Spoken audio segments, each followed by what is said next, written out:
Today I'm going to talk about robotic process automation. And so, sorry about my background noise. I have some construction work around me and I cannot control that. So if you want me to speak louder, I can do that. All right.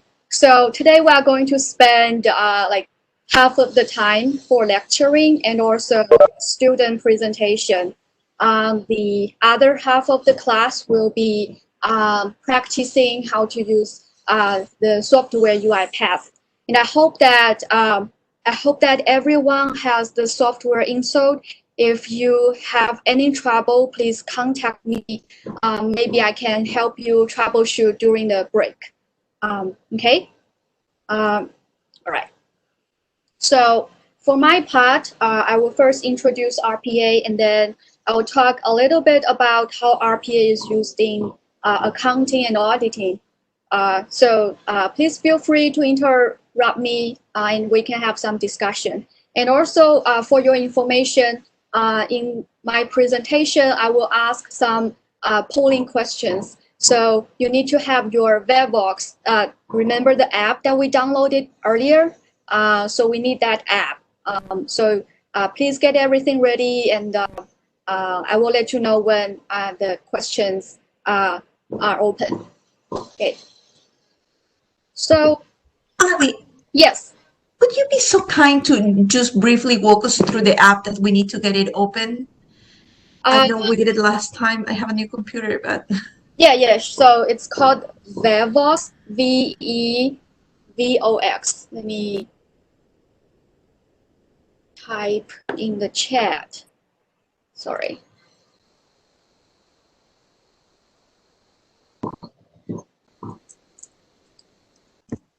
It says enter a meeting ID. What meeting ID did we put? Yeah, so the meeting number should be stored in your phone. Okay. So can I move on, guys? What's the meeting? No, just the meeting ID. I don't have it. I will give you the meeting ID later. Okay.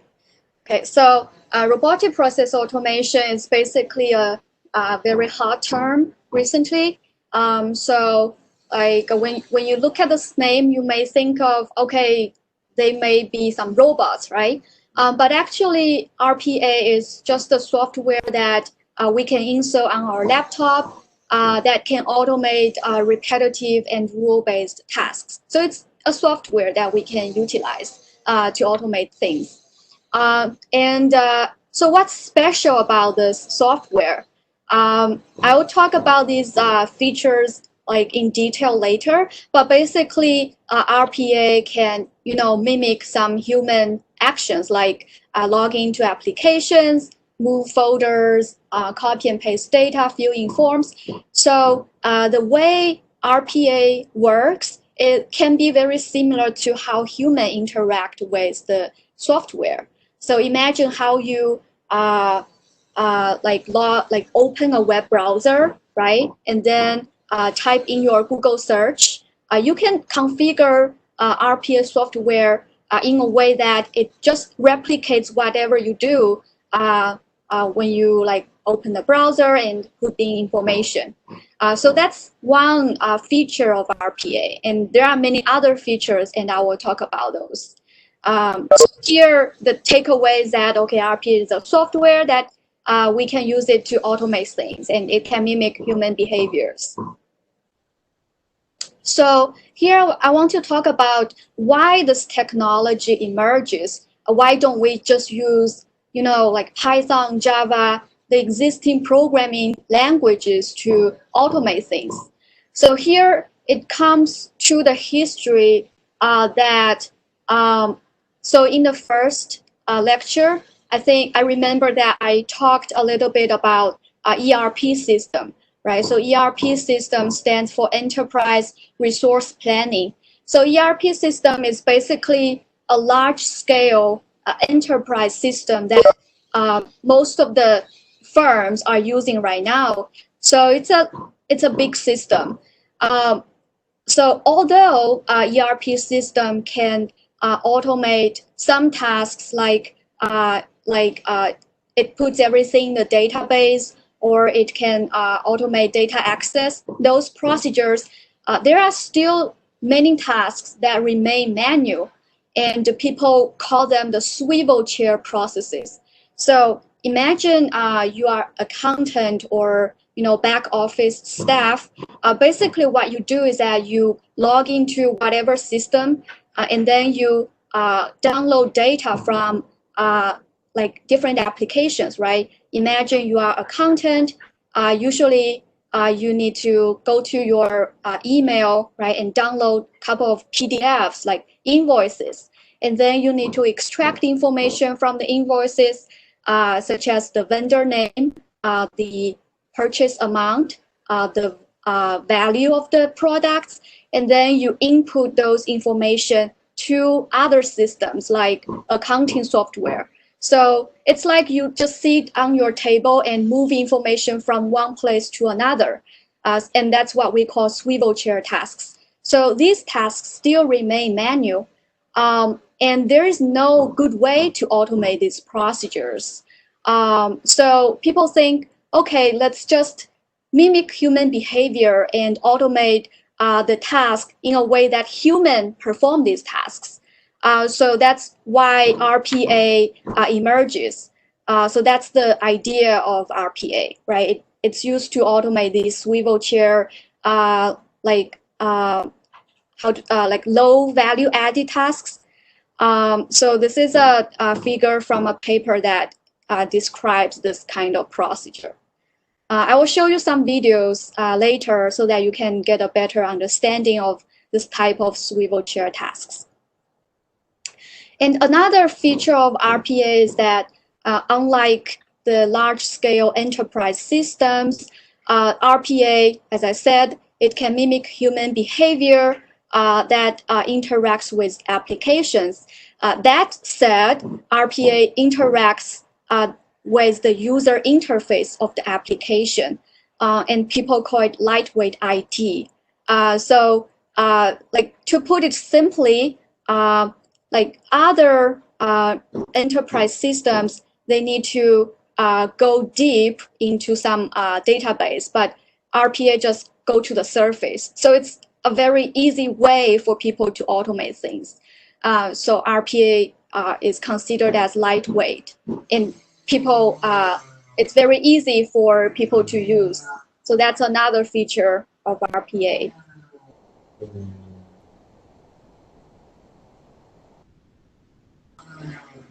So this figure basically summarizes what I said before. It's that we have many like swivel chair tasks that is not like that are not easy to be automated by the traditional enterprise systems, but they can be automated from the user interface. So the blue part represents these swivel chair tasks. I'm not sure whether my background noise is is preventing you from hearing me clearly, but I'm trying my best. Okay, so this is saying that RPA can automate some other tasks that couldn't be automated before. So that's why people are so crazy about this technology. And many firms are investing in this technology. So I saw the news that Microsoft and IBM, they acquired some RPA startups, and there are several RPA providers that got like really high volume of investment. So this is a hot topic and emerging market right now. Okay, so I separate this diagram into 4 parts. So as I said before, when people use RPA, people just can configure RPA in a way that it can mimic human behavior, and it's very easy to use. So the expertise, especially the IT expertise, like usually you don't have to have very sophisticated IT expertise to operate on this software. And also compared to ERP system, the companies don't have to put a lot of money in this type of automation. So compared to other automation, RPA requires low IT expertise and low resource investment. So this area here is actually where RPA is used, right? Low expertise and low resource investment. So I just want to put some lines here to show you the kind of the sweet spot of RPA.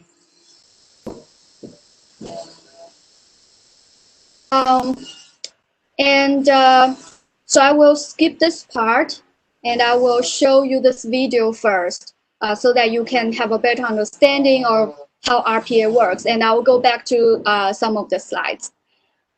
So this video will show you how RPA operates on a swivel chair task where a human will open different applications like Salesforce. It's a kind of ERP system, Word document, PDF, email, and another ERP system. And then you will grasp the idea of what is a swivel chair task. And you will see that RPA goes from the user interface. So I will play this video and please let me know if you cannot hear anything. Okay. Moving on, robots can work with multiple applications simultaneously. In the next example, our robot will work with 7 applications at once: Excel, Word, PDF, email, SAP, terminals, and Salesforce. The Excel file contains the name, email, SAP number, and an individual code for each person. The robot will first read this data, then open the terminal, input each person's code, and get all the data from the terminal. The emails from the CSV will be input into Salesforce to find every employee, and then the expense data from the terminal will be added into the expense row. After this, the robot will create a Word document from a template with a status report for each person. The Word file will then be converted to PDF and sent as an email attachment. Finally, the robot will find the employee's position in SAP and with all of the above data will populate the Excel file used in the beginning. Now, let's start the robot and explain the process in more detail. The robot will start by opening the terminal, Salesforce, and SAP, and by logging into all 3 systems, preparing all the applications it will work with. It will browse the pages of the terminal and find the ID of the first employee. Then identify the same person in Salesforce based on their email address. The expenses are then added in Expense IT, the Word template filled in, converted to PDF, and sent as an email attachment.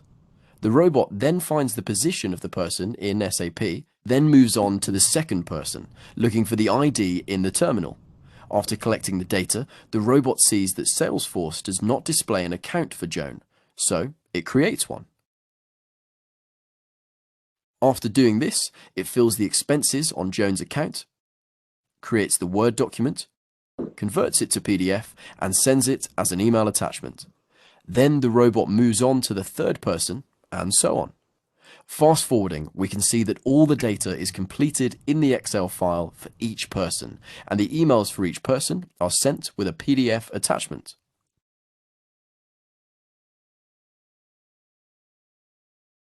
Okay, so I hope that this video gives you a better understanding of how RPA works. So I will Moving on to here. So basically, in that video, RPA robot basically works with different applications, right? So it has the command line and SAP, Salesforce, Excel, PDF, email, different applications, and RPA can work on top of them. So basically, we say that RPA can sit on top of the existing systems. So it's like an overlay.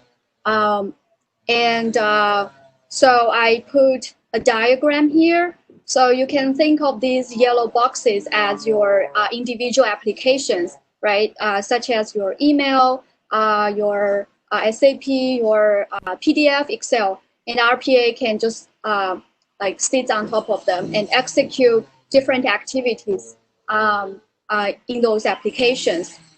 So people also call RPA the automation of automation. So it has a like very vivid name, right? Automation of automation. So here I have a summary of the like differences between RPA and some traditional automation, especially the enterprise systems.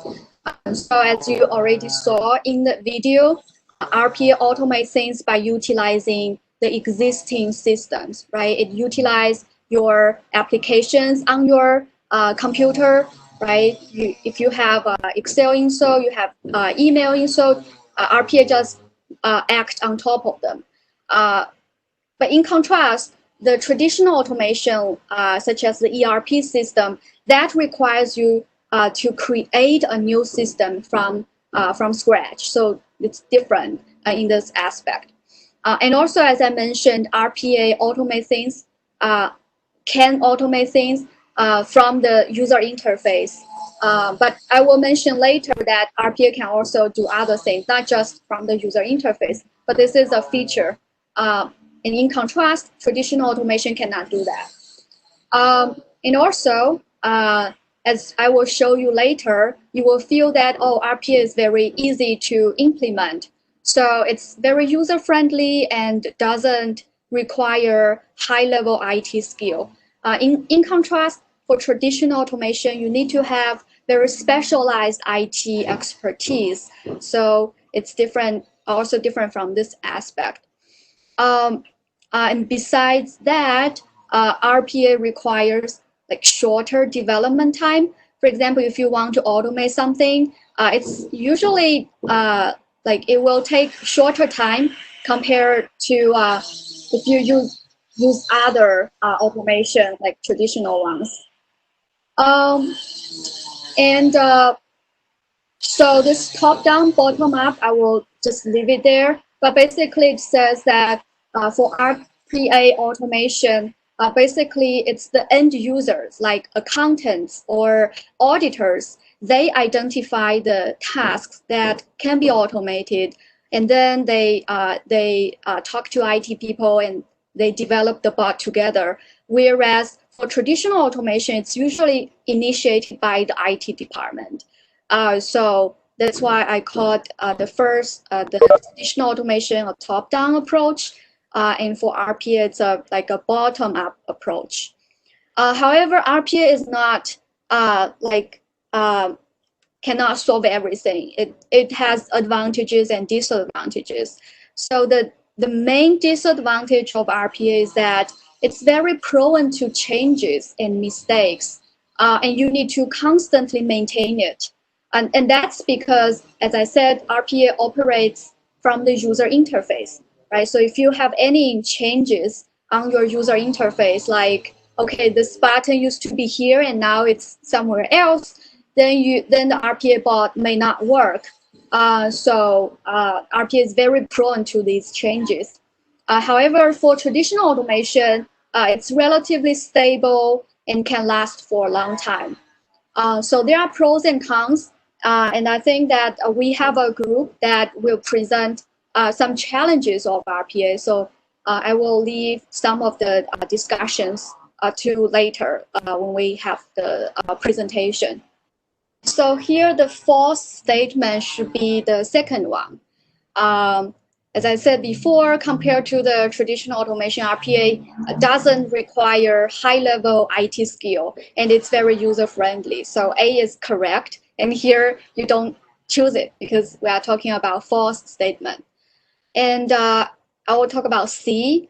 Yes, RPA can interact with applications from user interface. That said, RPA can mimic how you interact with the applications. And D, so that's correct. And number D, yes, it can interact with multiple applications. that is illustrated in the video that I showed you, right? So here the false statement is B, because RPA is, compared to the traditional automation, RPA is not that stable because it's very prone to changes in your user interface and other environments. So here B is the false statement. Okay, so I hope this will help you understand the basics of RPA. So any questions so far? Okay, great. So now like different industries are implementing these robots in their back office or front services, and they people give the robots a name that it's virtual workforce. So they give this name because RPA can, mimic some human interactions, right? So it's like a human. So people call it virtual workforce or bots or agents. So they kind of like make it as a human or and manage the bots in a way that they manage humans. Okay, so here I want to talk about some features of the tasks that RPA can deal with. So I have 5 criteria here. I will explain each one like one by one. Okay, so the first criteria says that the task needs to be definable. So definable means that if you can write down how you do things step by step, then it's considered as definable. So let me describe you a task. An auditor goes to Google and type in USD to Euro and copy and paste the real-time exchange rate to Excel file. So here, while I was describing you the procedure, actually I already tell you step by step of how you can execute this task, right? So this is a definable task. But if I ask you, for example, Lenny, do you think it's a warm day today, right? So it's hard for you to tell me how you come up with your judgment about, yes, I feel hot, or yes, no, I feel cold, right? It's hard to like define step by step of how you reach to that conclusion. So that task is not a definable task. So the first one should be easy to understand, right? And the second, standardized. So that means the data that you deal with or the steps that you follow should be standardized. So if I perform this task versus Adam perform that task, we should follow similar procedure, right? So there shouldn't be any, significant deviations. So in the task that I described before, if I tell Adam to do that, he will just follow that procedure, right? So it's kind of standardized. And then the third one, rule-based. Basically, this says in this task that you automate, usually there isn't any judgment involved. So you just follow rules. It's like if this happens, then I do this, or you just follow the script. So that's called rule-based. And the fourth one, repetitive, that's intuitive, right? So we want to automate tasks that repeat themselves. Otherwise, it makes no sense if you just repeat a one-time task or automate one-time task, right?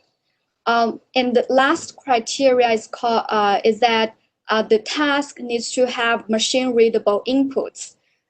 So in the task that I described, an auditor goes to Google and type in some USD to Euro and copy and paste data to Excel. So there isn't any machine unreadable inputs, right? Everything is can be accessible from your laptop.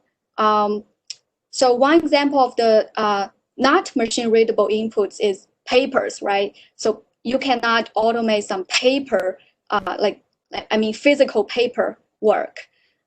So these are the criteria of the tasks that RPA can deal with. So here I just want to generate this discussion. So based on my description, can you give some examples of tasks from your experience that could be automated by RPA? I can actually give an example. At my previous job before coming to this program, like I was working consulting, and in between projects, we would do like company-wide, projects to help the company in any way. One of this was with RPA. Basically, what they wanted to do was they would, so for a consulting company, they would find, temporary employment in other companies. So jobs would post out like requirements of what they wanted. And the job of the recruiter was to find someone, on LinkedIn or something where they fit that description and interview for the position. So what they wanted us to do was create this RPA for pulling out the requirements that the company wanted for a position, and then looking through our internal system and LinkedIn to see if anyone fits that description, and automatically sending out an email to try to set up a conversation. So that was kind of why I learned RPA, and I thought it was cool how that could be like automated. Yeah, I think that's a very good example, because from your description, actually this task requires like you pulling information from different sources, right? And then compare, and then it's all rule-based and repetitive. Yeah, so that's a very good example. I see the chats. So Stanley, do you want to comment?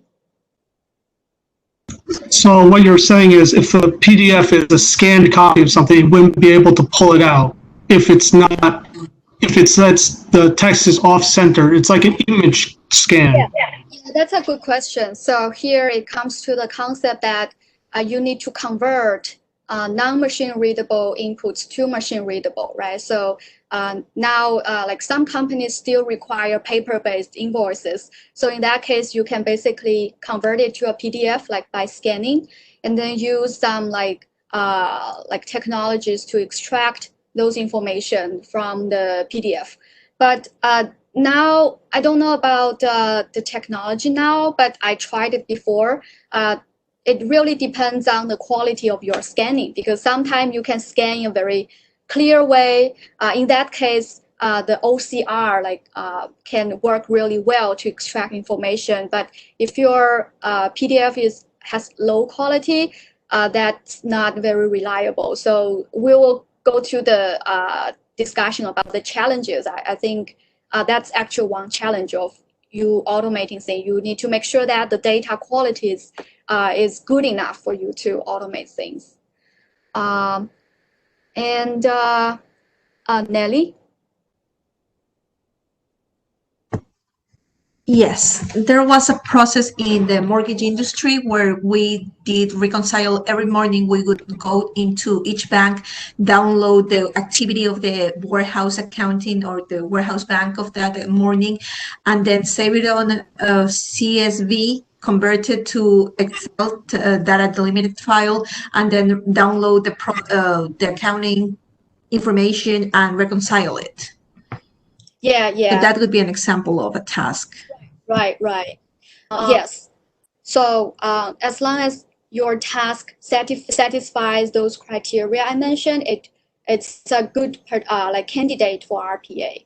But as I mentioned before, RPA has those, it doesn't have all the advantages, right? So I think that the example that Nelly gave, maybe like people can also consider using like Python or other programming tools to automate. So people really need to balance the pros and cons of using RPA. And so after I show you how to use RPA, you will have a better understanding of, okay, in which case I want to use like programming language, or in which case it's easier for RPA to do. Yeah, that's a very good example. Let me see the chats. Yes, Matt's comment, we can convert we can extract information from PDF, but as I said, that really depends on the quality of the PDF. So Matt, you want to comment on something on your? Yeah, I'll comment real briefly. I'm actually going to talk about some of this in my presentation later. But just for another example, in my internship with Ernst & Young, I would do salary confirms, and we basically had to pull information, find it in the payroll system, and then confirm it to the register, and then list it in a master spreadsheet using multiple applications. So I feel like that's something that could be automated along with a lot of the testing procedures in audit. Right. Yeah. So the way I see RPA is that like it's basically a constellation of different automation tools that have been made very user-friendly by the providers, so that people without IT knowledge can just do automation by dragging and dropping different functions and make automation easy. So that's how I perceive RPA. So you can basically use whatever automation tools there and combine them to achieve the automation that you want. Yeah, so I like all the examples that you guys just gave here. Okay, so now I think the next one is a polling question. So now the question is open. Okay, which of the following features of task is not suitable for RPA? So basically, non-repetitive is not the suitable for RPA, right? Because when you want to do automation, the task needs to be repetitive, right? Because there's no way or no need to automate a one-time task. I saw some people chose E. Yes, a task needs to be digitized, and that is equivalent to what I said, needs to have a machine readable inputs, right? So I think we should be fine with this question, right? Okay. All right. So here are some primary uses of RPA. So the first one is data movement. Basically, this says RPA can move data from one place to another. Like as Adam said, in his project, he needs to pull the data from one source and then do some other manipulations, right? Maybe that's not a good example of data movement, but it's one function of data movement, right? You draw data from one source and put it in another place. And then the second one is called digital enablement. I want to talk about this for a while. So like as I said, there are many swivel chair tasks in our like accounting work or finance work, and it's very expensive, or it's very hard to automate those kind of tasks using like old-fashioned ways. But RPA can automate these tasks by mimicking human interactions. So that basically provides extra or new opportunities for this kind of automation. And besides that, like some companies have very old ERP systems, and these ERP systems may not have like APIs, which is a a connection to that application, so that you can get data very easily. And the APIs are very expensive to build.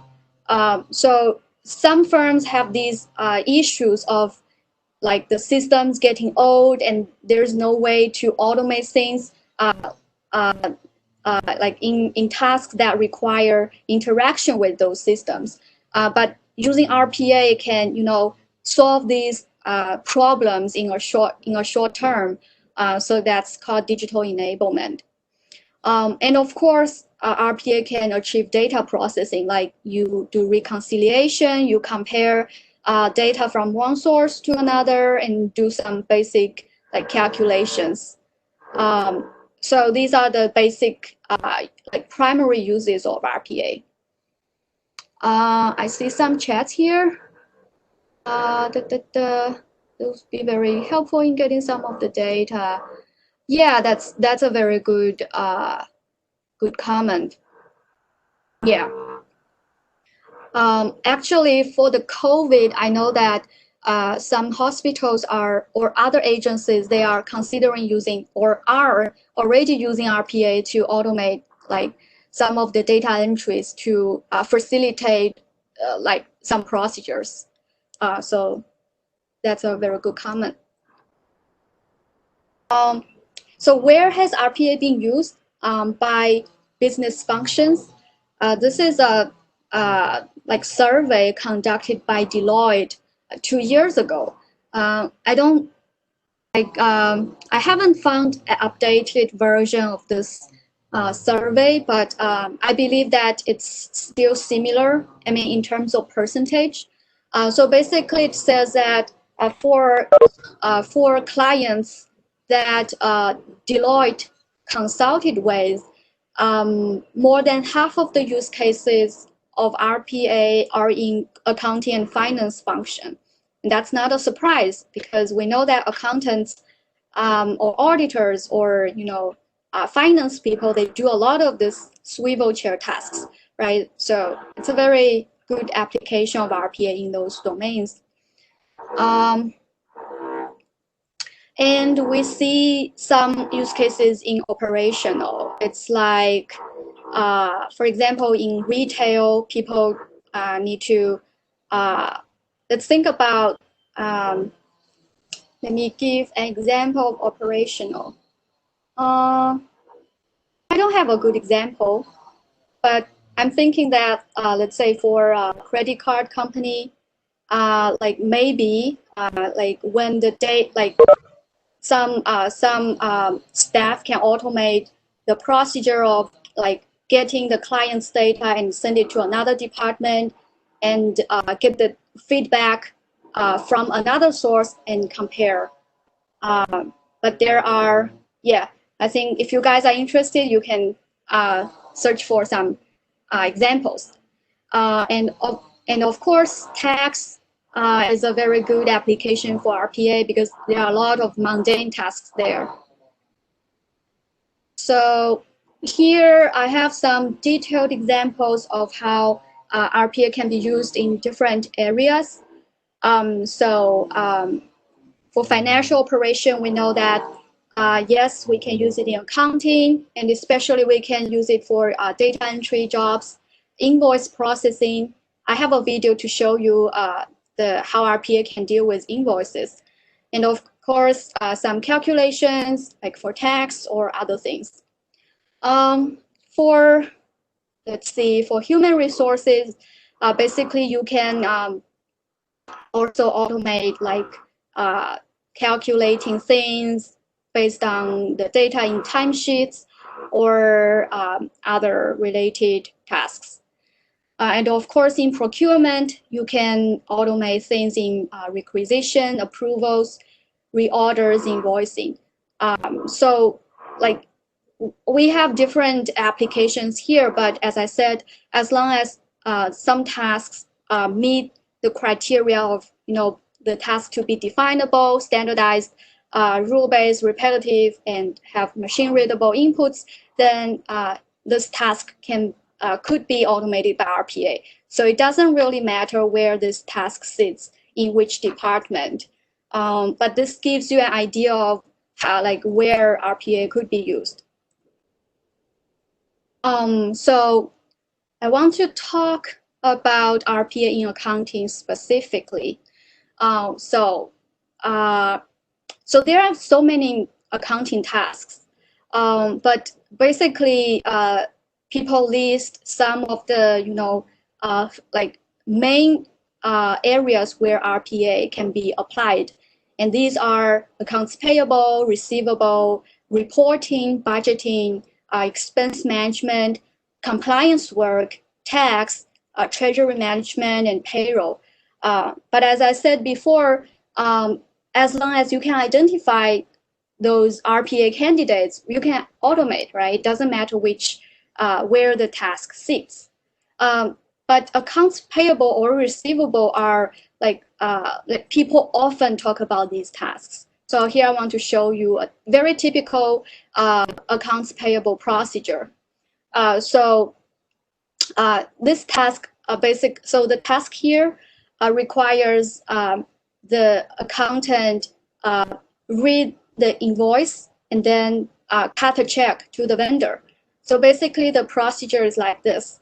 The accountant goes to the email and pull the invoices sent from the vendor and extract the data of the customer name, address, invoice number, invoice amount, and then they want to first have a copy to Excel and then have the same information in their ERP system. And here it's QuickBook. And then they cut a check to the vendor and then send an email to the vendor for confirmation. So this is just a very typical accounts payable task.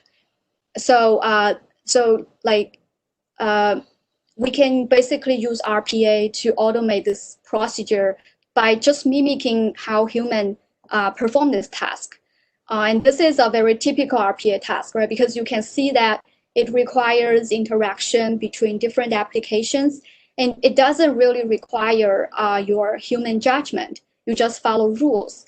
It's highly repetitive, has digital inputs, right? So here we have a PDF version of the invoice. If the PDF has high quality, you basically can do OCR or other like techniques to extract the information.